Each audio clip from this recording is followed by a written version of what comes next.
आप धन्य हो।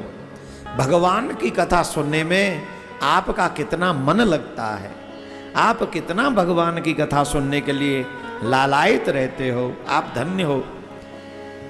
आपके जो प्रश्न हैं भक्ति आदि को बढ़ाने वाले ही हैं, इससे भक्ति आदि की बढ़ोतरी ही होगी। सर्व सिद्धि निष्पन्नम भक्त्याधिक वर्धनम शिवतोषकरम दिव्यम श्रृणो वत्स रसायनम। वत्स, शास्त्रों के सिद्धांत से संपन्न भक्ति आदि को बढ़ाने वाले, भगवान शिव को संतुष्ट करने वाले तथा कानों के लिए रसायन स्वरूप दिव्य शिव महापुराण की कथा हम तुमको सुनाते हैं। ध्यान पूर्वक शिव महापुराण की कथा को सुनो।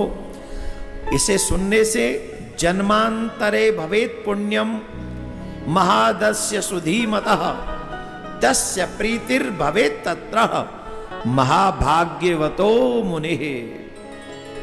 साधारण नहीं मिलता है ये कि तुमने सोच लिया और मिल गया शिव पुराण, ये संभव नहीं है। हमारे सोचने भर से नहीं मिलेगा। तो जब जन्म जन्मांतर के पुण्य एकत्रित होते हैं, उसी महाभाग्यशाली को इसे सुनने का सौभाग्य मिलता है।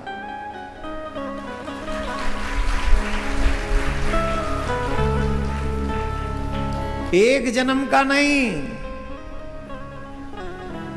जन्म जन्मांतरों का।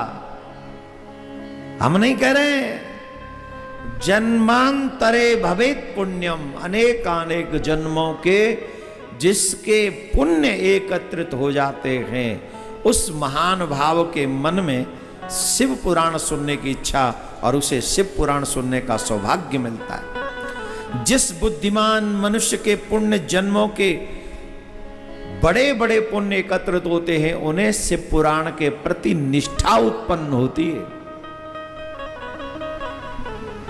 और आपकी तो निष्ठा आपको यहां पर ले आई है। आप सोचिए आपके कितने पुण्य होंगे, आपका कितना सौभाग्य होगा कि हम इस शिव पुराण की कथा यहां पर सुन रहे हैं। बोलो राधे राधे।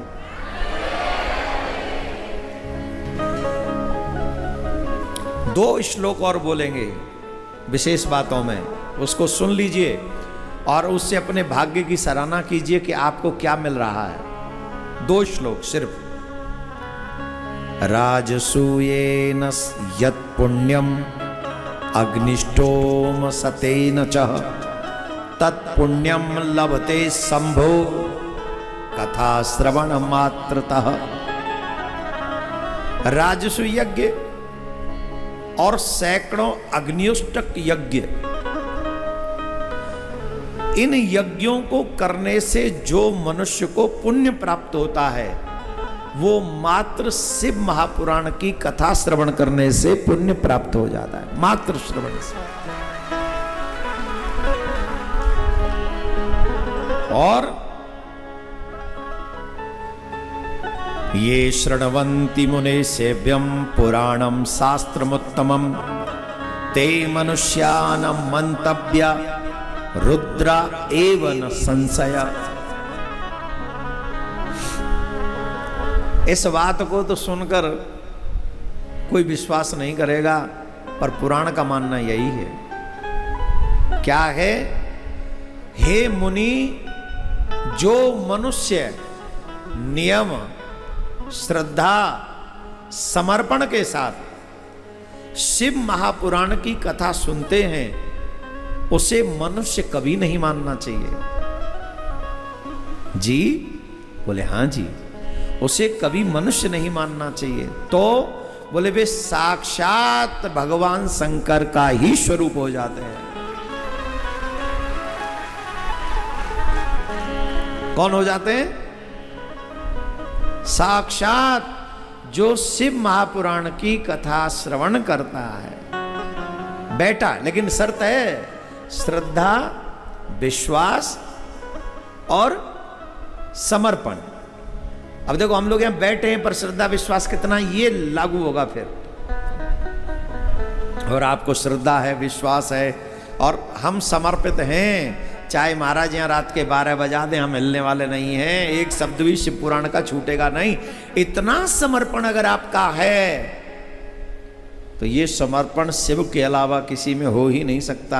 आप तुरंत शिव हो जाएंगे, उसी समय शिव हो जाएंगे।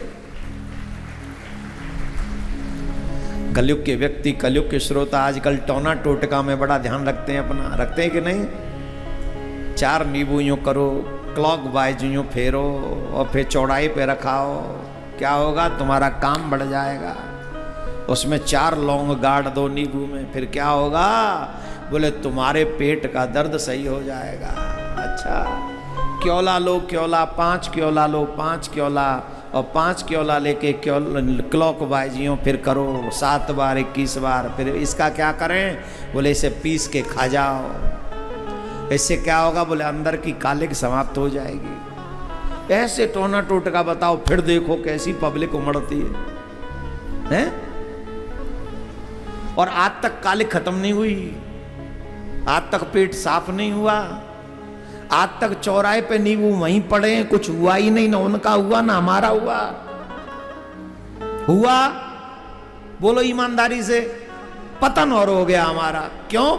ईश्वर में से, अपने आराध्य में से निष्ठा घटी, पतन और हो गया हमारा।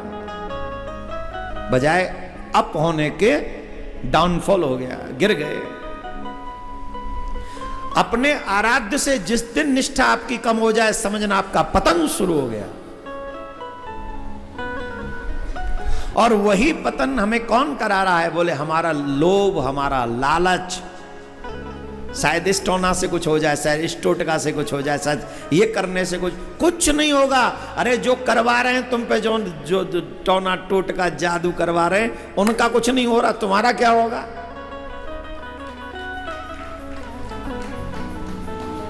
उन्हीं का हो जाए तो तुमसे कहें कि 1100 रुपया दे, तो हम तुम्हारी पुड़िया, तुम्हें बताएंगे कौन सी पुड़िया में तुम्हें कौन सा चूरन देना है। बोलो, फालतू की बातें करते हो। हम तो आपसे एक ही निवेदन करें, हमें कोई उनसे, हम किसी की पर्सनल बात नहीं कर रहे ना, हमें जादू टोना टोटका वालों से कोई प्रॉब्लम है। सच यह है, हमारी निष्ठा ईश्वर में बढ़े, हमें वो काम करना चाहिए। और अगर हमें भगवान कुछ नहीं दे सकता तो इस दुनिया में कोई माई का लाल तुम्हें नहीं दे सकता, कोई भी नहीं। और अगर भगवान को छोड़कर तुम किसी और से आशा कर रहे हो, यही तुम्हारा पतन है। आशा एक राम